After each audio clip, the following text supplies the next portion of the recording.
वंदो सतगुरु चरण को, करो सो प्रेम प्रणाम। अशुभरण मंगल करण धनि देव चंद्र दीना, श्री प्राणनाथ निज मूलपति, श्री महराज सुना। तेज को श्यायुगल को, पल पल करो प्रणाम। पियादि को पल पल करो प्रणाम। सतगुरु मेरे श्याम जी, मैं निज चरण रहो।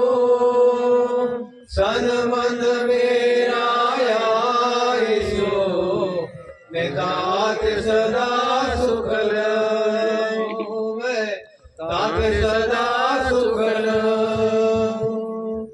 श्री प्राणनाथ तुम सत्य हो, तुमसे चलत जात। मैं आदिन करनी नहीं, यह बार रहेगी रात। आदि बार रहेगी रात। बोले श्री प्राणनाथ प्यारे की जय।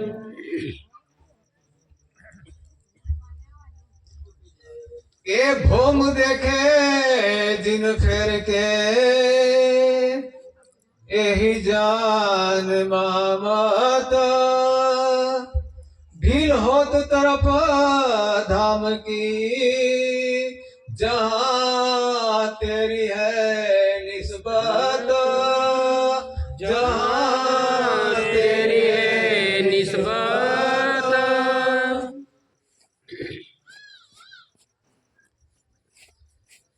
कयामत आई रे साथ जी, कयामत आई।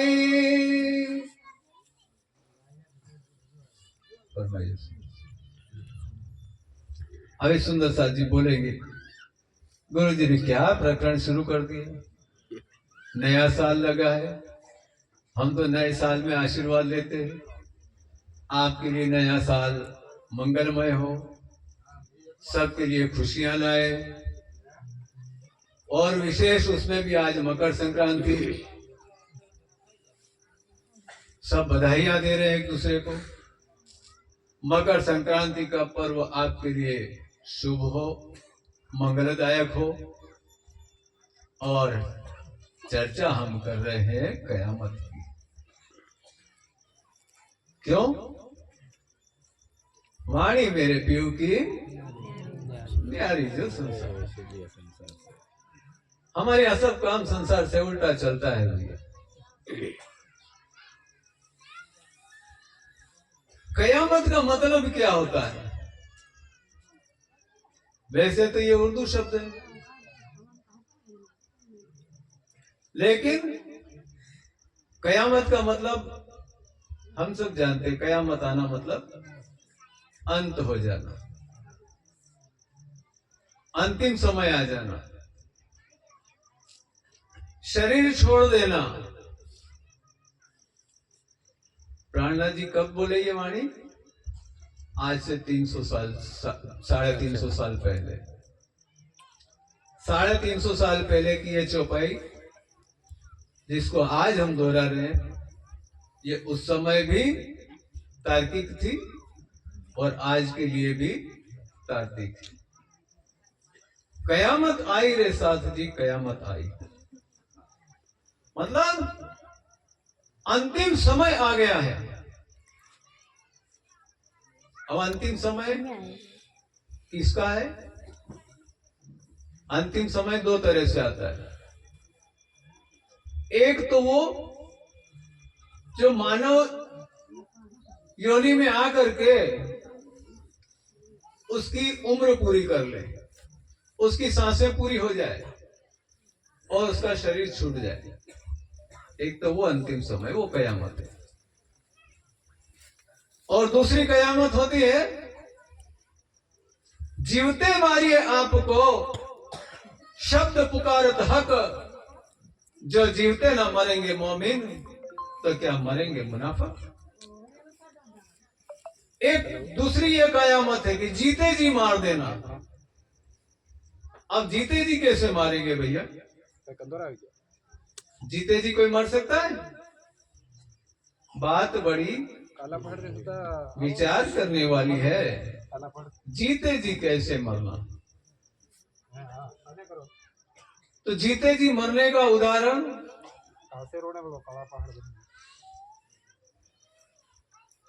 एक दृष्टांत से समझिए कि एक बार एक लड़के के मन में वैराग्य आया कि दुनिया अच्छी नहीं है, मुझे भी दुनिया से वैराग्य ले लेना है, तो किसी को गुरु बनाना पड़ेगा। तो गांव के बाहर एक संत रहते थे कुटिया बना करके, उनके पास गया, बोले ऋषिवर मुझे अपना शिष्य बना लो। उस संत ने कहा कि ऐसी क्या बात है, तू अभी तो बच्चा है, दुनिया देखना है, दुनिया से तेरा मन कैसे भर गया? बोले मैंने ये जान लिया है कि मानव जीवन की उपलब्धि धर्म के पथ पर चलकर ही हो सकती है। उसकी उपयोगिता जो है धर्म के पथ पर चलने के लिए ही है, और धर्म के पथ पर चलने के लिए गुरु की आवश्यकता होती है। तो मैं आपको अपना गुरु बनाना चाहता हूं, आप मुझे अपना शिष्य बना लीजिए। संत को लगा कि लड़का वास्तव में समझदार है, इसको दीक्षा देना चाहिए, लेकिन दीक्षा देने से इसकी परीक्षा भी लेना पड़ेगी, इसको समझाना भी पड़ेगा। तो संत कहते हैं कि देख भाई, तेरे को अगर मेरा शिष्यत्व ग्रहण करना है तो मैं जो कहूंगा वो करना पड़ेगा। बोले गुरुदेव आप जो कहोगे मैं करूंगा। तो अच्छा एक काम कर, ये अपने गांव के बाहर 1 किलोमीटर दूरी पर एक मजार बनी हुई है, उस मजार पर जाकर के हार चढ़ाना, इत्र चढ़ाना, अगरबत्ती लगाना, धूप दीन देना, साफ सफाई करना और मेवा मिठाई वहां पर चढ़ा के आना। तो बस इतनी सी बात। बोले हाँ ठीक है गुरुजी कर दूंगा। वो लड़का चला जाता है, बाजार से सामान खरीद के लाता है, गुरुजी ने बोला वो, और वहां मजार पर जाकर के फल फूल मिठाई अगरबत्ती इत्र वगैरह जो गुरुजी ने कहा था वो सब चढ़ा देता है। फिर गया गुरुजी के पास। बोले गुरुजी ने पूछा, बोले बेटा मैंने कहा था वो काम कर दिया? बोले हाँ गुरुदेव कर दिया। तो क्या अच्छा अब कल आना। दूसरे दिन फिर गया तो गुरुदेव ने कहा बेटा कल जहां गया था आज फिर वहां जाना है, लेकिन कल जो चढ़ाया था आज वो नहीं चढ़ाना है, आज वहां जाकर के गंदगी डालना है, मेला डालना है, घास फूस डालना है, धूल मिट्टी डालना है, सब कुछ डाल आना, जितना गंदा उसको कर सके कर देना। लड़का अचरज में पड़ गया, कल तो भोग लगवाया, अच्छी अच्छी चीजें चढ़वाई और आज गंदगी। पर क्या करें, गुरुदेव का आदेश था, गुरु बनाना है तो जो कहा वो करना पड़ेगा। तो वो लड़का जाता है, एक टोकरी उठाता है, उस टोकरी में गंदगी भरता है, ले जाके उस मजार पर डाल देता है। फिर आता है गुरुदेव के पास। गुरुदेव पूछते हैं बेटा मैंने कहा था वो काम कर दिया? बोले हाँ गुरुदेव कर दिया। तो क्या अच्छा कल तेने वहां पे मिठाई रखी थी, अगरबत्ती लगाई थी, इत्र लगाई थी, वो मजार में कुछ बोला क्या? बोले गुरुदेव कैसी बात करते हो, वो पत्थर की है, वो क्या बोलेगी। तो आज तूने वहां पे गंदगी डाली तो आज कुछ बोला क्या? अरे महाराज बोला तो सही कि वो पत्थर की मजार कभी बोलती है क्या? तो बोले तेरे को देख मेरा शिष्य बनना है तो उस मजार जैसा होना पड़ेगा। अगर तेरे को कोई प्रशंसा करे, तेरा सम्मान करे, तेरे को कोई अच्छी चीजें भेंट करे तो अभिमान में मत आ जाना, जैसा है वैसा ही रहना। और यदि कोई तेरे को गाली दे, अपमान करे, निंदा करे तो भी तू वैसा ही रहना। दोनों स्थिति में यदि तू अपने आप को समान रख सकता है तो मैं तुझे अपना शिष्य बनाने को तैयार हूं। ये सिखापन, ये दृष्टांत हम सुंदर साथ पर लागू होता है। ये है जीते जी मरना। हम समाज में रहते हैं,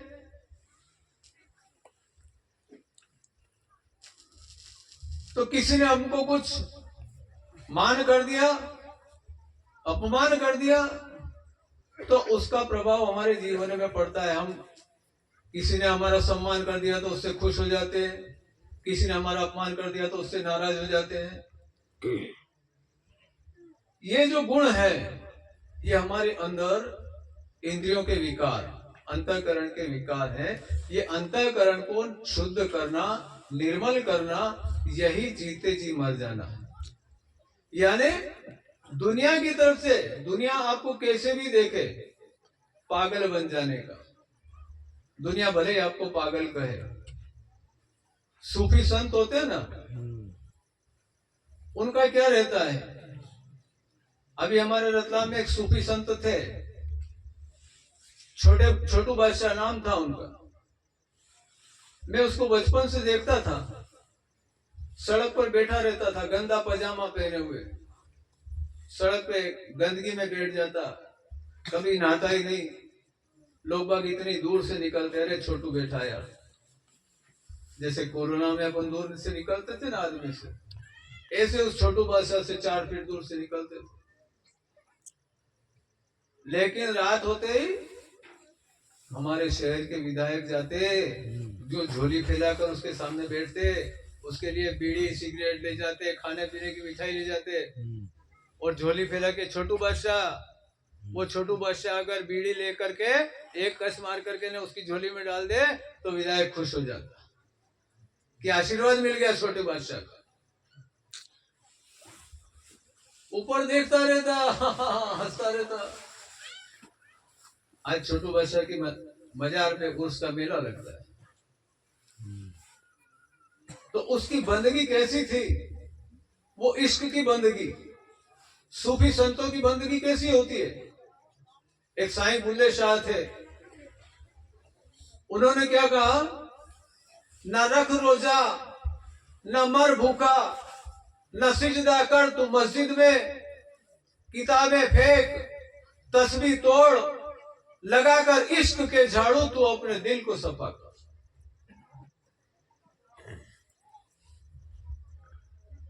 रोजा रखने से क्या होता है।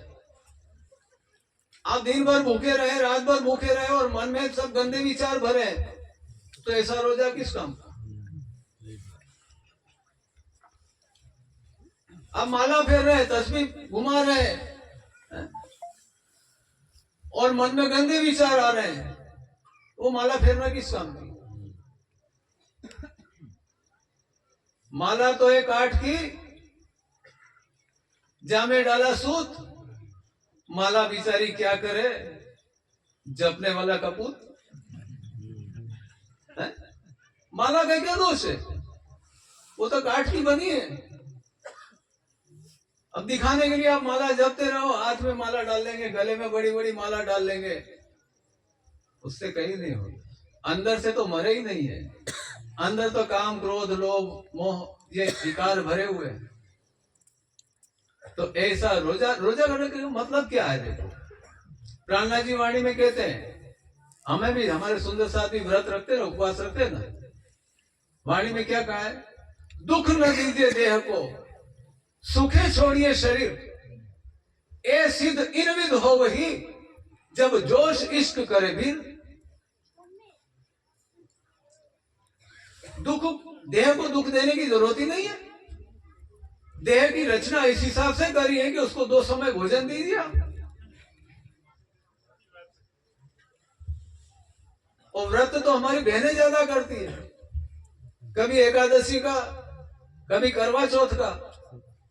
और करवा चौथ का व्रत करने वालियों के तो जलवे ही निराले हैं। 15 दिन पहले से घर में सिंघाड़े का 1 किलो आटा आ जाता है। चौथ के 1 दिन पहले 4 किलो फल आ जाते हैं। कहेंगे क्या है, आज तो करवा चौथ, दिन भर भूखे रहना है। खाएंगे क्या, तो थोड़ा सा वो गाय का आटा आता है, एक तो सिंगाड़े का और दूसरा राजगीरे का आटा। अरे गेहूं का खाओ या राजगीरे का खाओ, खा तो रहे हो ना यार, पेट में जाएगा, पेट में। किसको बुद्धू बना रहे, पेट में आज उपवास है, गेहूं की रोटी नहीं खाएंगे, फल फ्रूट खा लेंगे। उससे तो पेट में जाएगा फल फ्रूट तो। और नाम क्या दे दिया, फलाहार। उपवास के दिन क्या करते हैं, फलाहार। आहार तो लगा ही है उसमें, तो रोटी का नहीं है लेकिन फल का है, लेकिन है तो आहार। दुख न दीजिए देह को, सुख के छोड़िए शरीर। 2 बार भोजन करने की, हाँ आप वैज्ञानिक रूप से ये ठीक है कि 7 दिन में 1 दिन यदि आप मशीन को थोड़ा रेस्ट देंगे ना, तो आपका डाइजेशन अच्छा होता है। हो सकता है बुजुर्गों ने ये नियम इसलिए बनाया हो, डराना पड़ता है ना, जैसे बच्चों को डराते हैं, बाबा आ जाएगा, ऐसा मत कर नहीं तो बाबा आ जाएगा। तो ये धर्म के क्षेत्र में लोग ज्यादा तो अंदर डुबकियां लगाते नहीं है। तो संतों ने ये परंपरा इसलिए बनाई है कि इसी भाव से डर के भी लोग उपवास तो करेंगे। लेकिन उन्होंने ये नहीं कहा था कि भाई तुम उपवास की जगह डबल खाना खा लेना। एक कहावत कही जाती है कि कहने की एकादशी और द्वादशी की दादी, क्या कहते हैं, कहने की एकादशी और द्वादशी की दादी। मतलब एकादशी के दिन जितना द्वादशी को खाते हैं उससे 3 गुना खाएंगे।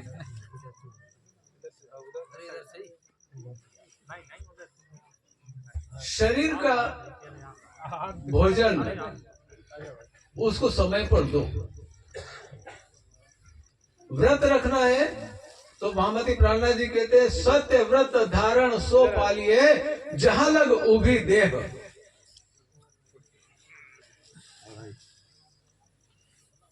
पालन का काय का करना है,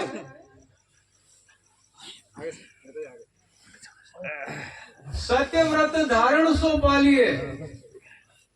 धारणा बना लीजिए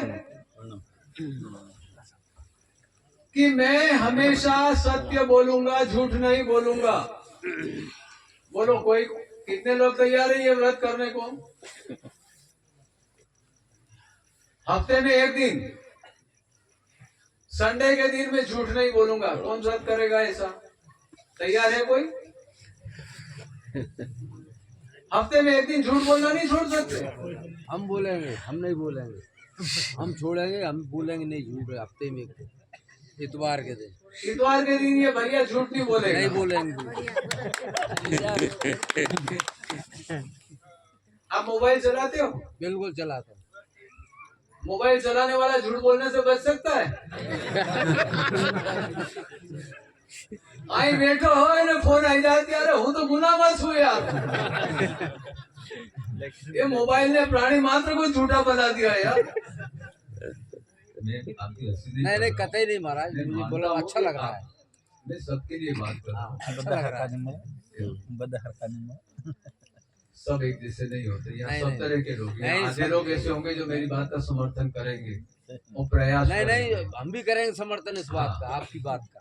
तो व्यक्ति विशेष के लिए कुछ नहीं होता, या तो सार्वजनिक चर्चा है कि जनरली ऐसा होता है ना, चर्चा सुन के उठ के खखेर के जाने की आदत है अपनी।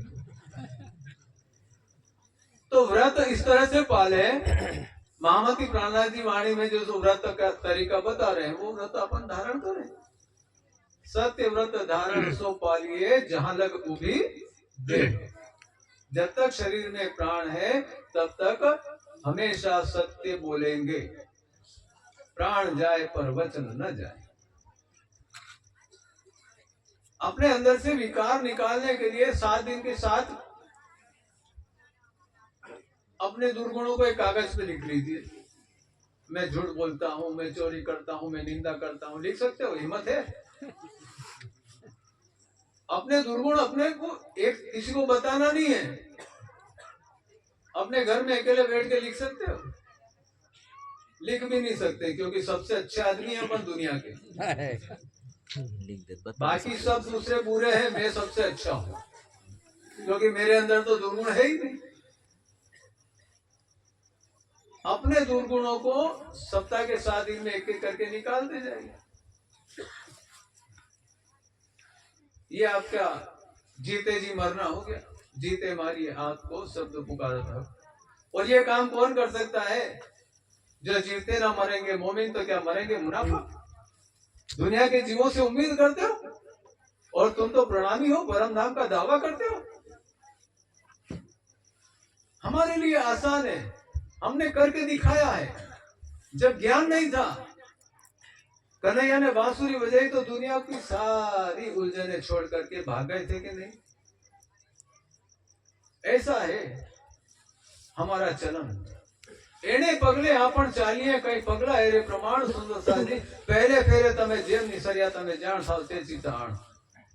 पहले फेरे तमे जेम निसरिया। ब्रज से रास में जाते समय दुनिया के सारे बंधनों को तोड़ दिया।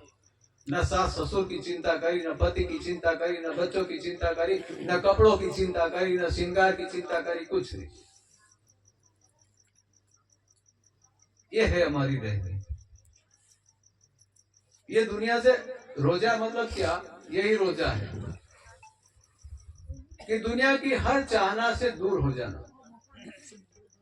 कुरान में जो मोहम्मद साहब ने रोजा रखने की बात कही ना, वो भूखा मरने के लिए नहीं कही है, वो दुनिया की चाहनाओं से रोजा रखने की बात कही है। लेकिन लोग बाग तो उल्टा अर्थ लगा लेते हैं। खाएंगे नहीं, पिएंगे नहीं, पानी भी नहीं पिएंगे, ये भी नहीं करेंगे, वो भी नहीं करेंगे। वो कोई खुदा देख रहा है क्या? उसको इतना टाइम नहीं है कि तुम्हारा एक्सरे करता रहे क्या खाया क्या पिया।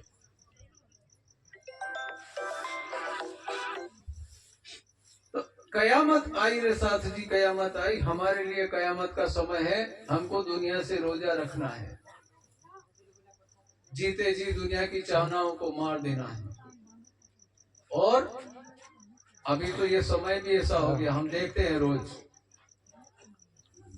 कितने लोग जिनकी अपन उम्मीद ही नहीं कर सकते। मालूम पड़ा कि अरे अभी 1 घंटे पहले तो यहाँ बैठा था और खबर आ जाती है कि अरे यार वो चला गया। हो रहा है कि नहीं दुनिया में? पहले 80, 90, 100 साल तक लोग जीते थे, लेकिन आज कैसा समय हो गया।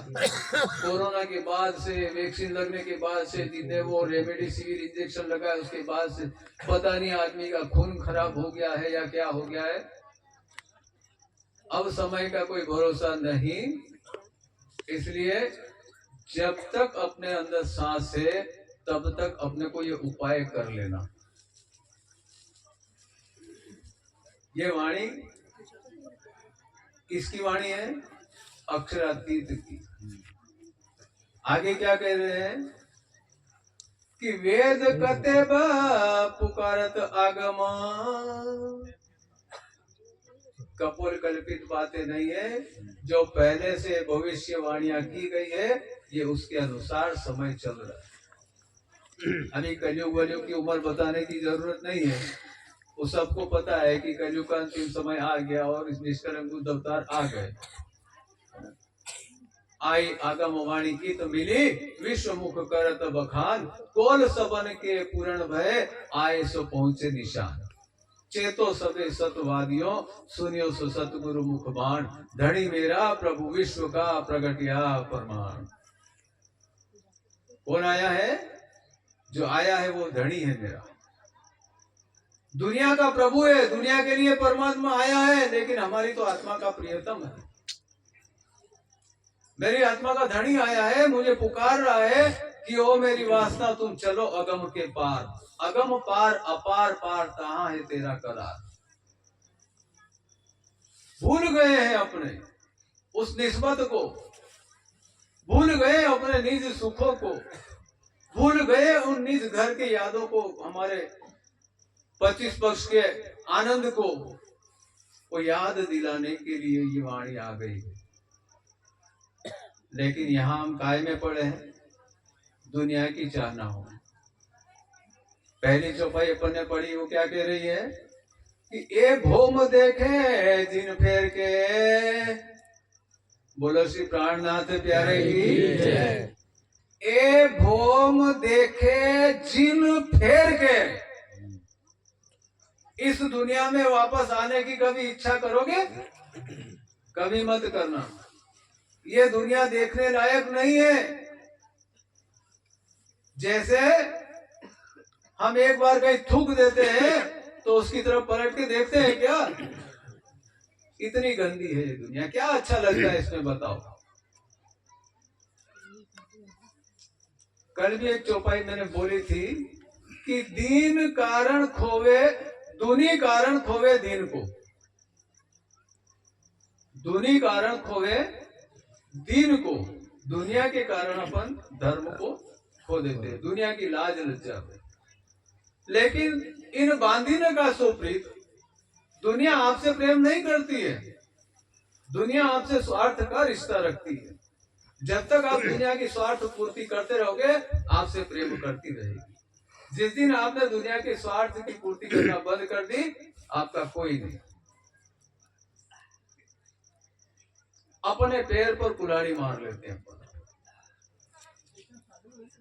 तो ए भोम देखे जिन फेर के, यही जान मामत। मामती कह रहे हैं कि ये दुनिया जैसे थूकने के बाद वापस देखते नहीं है, वैसे ही वापस इस दुनिया में आने जैसी नहीं है। ये केवल एक बार अपनी इच्छा पूर्ति करने के लिए राज्य ले आए हैं, देखने के लिए। वो देख लो, इसके खेल के मोहरे मत बनो। ढील होत तरफ धाम की, किसको परेशान कर रहे हैं अपन?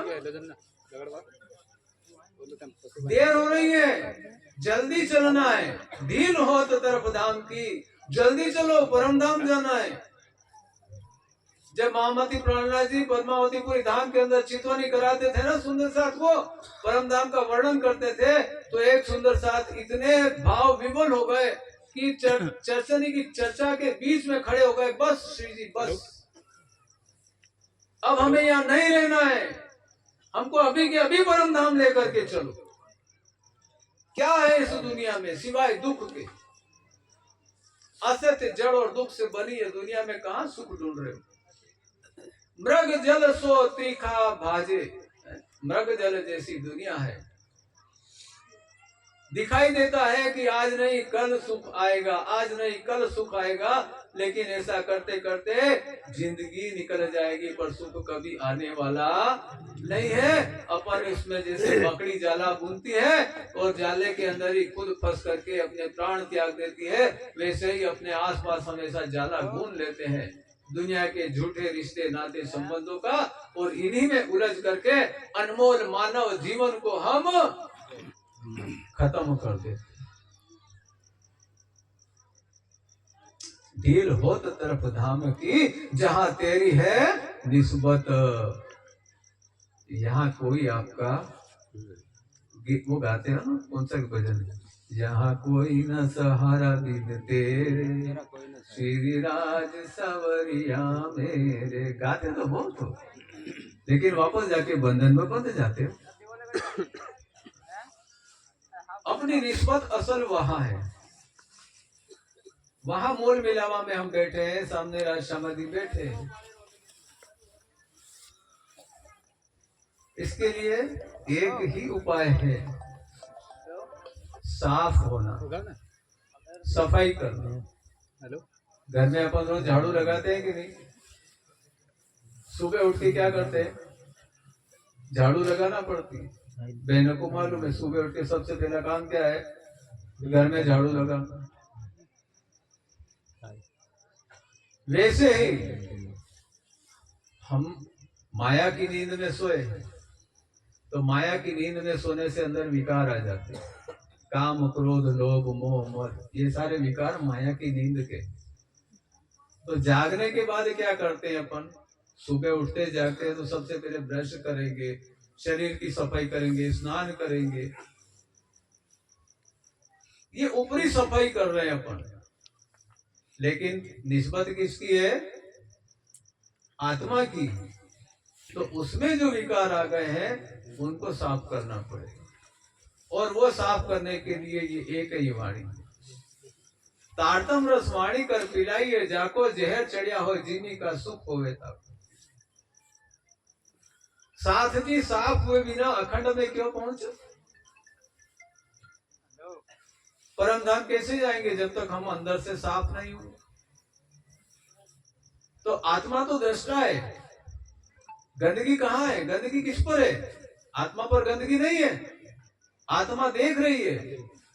सुरता स्वरूप आया जगत मां, सुरता स्वरूप आया, सुरता पे कोई गंदगी नहीं लगती, सुरता पे कोई विकार नहीं होता है। जीव के अंदर आ जाती है गंदगी, जीव में विकार आता है। इसीलिए वाणी का दूसरा प्रकरण में क्या कहा है? भूंडा जीव जागते रे। जीव कैसा हो जाता है? भूंडा। भूंड એટલે सुअर। सुअर क्या देखता है? गंदगी। ऐसा ये जीव गंदगी में वो हो गया है। जीव को साफ करो। भूंडा जीव, इंद्रावती भी कह रही है। हालांकि इंद्रावती का जीव तो गंदा नहीं है ना, इंद्रावती तो निर्मल आत्मा परम धाम की। सदगुरु ने कहा, सदगुरु से जाके कहा कि आपको परम धाम दिखता है, मुझे क्यों नहीं दिखता है? तो सदगुरु कहते हैं मेरे अंदर से विकार हो तो बता दो। तो सदगुरु कहते हैं तेरे अंदर कोई विकार नहीं है, तू तो निर्मल आत्मा है परम धाम की। लेकिन राज्य की आवेश लीला एक समय में एक ही बार होती है। अगर तू चाहे तुझे परम धाम दिखना है तो मेरे को गादी से उठा दे, तू बैठ जा, तो तेरे से लीला होने लग जाए। परम धाम की आत्मा पर कोई विकार आता नहीं है, लेकिन आत्मा भी क्या करे जब तक जीव न जागे? तो जीव जगाने का उपाय तो करना पड़ेगा ना। तो जीव जगाने के लिए हमको दुनिया का रोजा रखना पड़ेगा। व्रत सत व्रत धारण सो पालिए, सत्य का व्रत करना पड़ेगा। ये झूठी दुनिया के लिए क्यों अपन झूठ बोलते हैं? क्यों किसी की निंदा करते? कोई आपका क्या बिगाड़ लेगा यार? कोई किसी का कुछ बिगाड़ सकता नहीं है। जीव के साथ तो जो उसके 3 प्रकार के कर्म होते हैं, पिछले जन्मों के कर्म, वर्तमान के कर्म और प्रारब्ध में जो आए हैं, वो कर्म जीव के साथ लगे हैं, वो जीव भोगता है। जीव की चिंता करनी पड़ेगी कि जीव के अंदर विकार आ गए हैं, जीव को निर्मल करना पड़ेगा, और उसके बाद ही निर्मल होकर के ही अपन परम धाम में जा सकते हैं। ये बात कहने वाले कौन है? ये चौपाई कहने वाले कौन है? कोई दुनिया के देवी देवता नहीं है। ए आय श्यामा जी मोहयो कया। इंद्रावती की आत्मा क्या कह रही है कि ये ज्ञान मुझे देने वाले मेरी श्यामा महारानी है। श्यामा महारानी सतगुरु धनी श्री देवचंद्र जी ने आकर के ये ज्ञान दिया कि एक खेल किया तुम कारण। दुनिया ऐसे ब्रह्मांड में तो कई बने, आगे भी कई बनेंगे। कितने ब्रह्मांड हैं इसकी कल गणना नहीं की जा सकती है। जिस मृत्युलोक पर बैठे हैं, ये 14 लोक ब्रह्मांड जैसे अनेकों ब्रह्मांड बनते हैं और आगे भी बनेंगे। लेकिन जो ब्रह्म लीला इसमें हुई है, ऐसी ब्रह्म लीला आगे कभी होने वाली नहीं है। हमारे लिए ये खेल बना है और तुम आए खेल देखने। सुंदर साथ जी, अपनी पहचान करो। तुम इस दुनिया के जीव नहीं हो, तुम खेल देखने आए हो और मैं आई तुम्हें बुलावाना। बोलो श्री प्राणनाथ प्यारे की। एक कागज नहीं फरेब का और कागज सब छल। यानी दुनिया के जितने धर्म ग्रंथ हैं वो तो सब छल के मतलब माया के हैं। माया के मतलब सपने की बुद्धि के। लेकिन ये क्या है? एक कागज नहीं फरेब का, ये छल की सपने की बुद्धि का नहीं है। ये तो जागृत बुद्धि का ज्ञान लेकर के श्यामा महारानी आई। ये जागृत बुद्धि का ज्ञान है। जो जागृत नहीं अक्षर को, अभी भजन में गाते हैं ना, जो शुद्ध अक्षर को नहीं सुंदर नहीं। वो आपको दी। इतना सुंदर सुंदर अवसर है, ऐसी सुंदर वाणी है, इससे अपने को अपना नाता जोड़ना है और अपना जीवन सफल करना है। वैसे तो ये कार्यक्रम दिसंबर के एंड में हुआ था पिछले साल और वार्षिका उसी समय रखना था, लेकिन राज्य जी को कुछ और मंजूर था। तो आज का दिन भी बड़ा शुभ दिन है। आज के दिन हम कुछ यहाँ से प्रण करके जाएं, नया जीवन, नया वर्ष और नई उमंग, नई दिनचर्या, उसके साथ हम आगे का ये साल बिताएं। तो देखिए राज्य की मेहर अपने ऊपर कैसे बढ़ती बढ़ती जाती है, कैसे अपना जीवन सफल होता है। लेकिन हर बात अपने को जागृत बुद्धि से सोचना है। कैसे? देखो अभी 15 दिन पहले दुनिया वालों ने नया साल मनाया,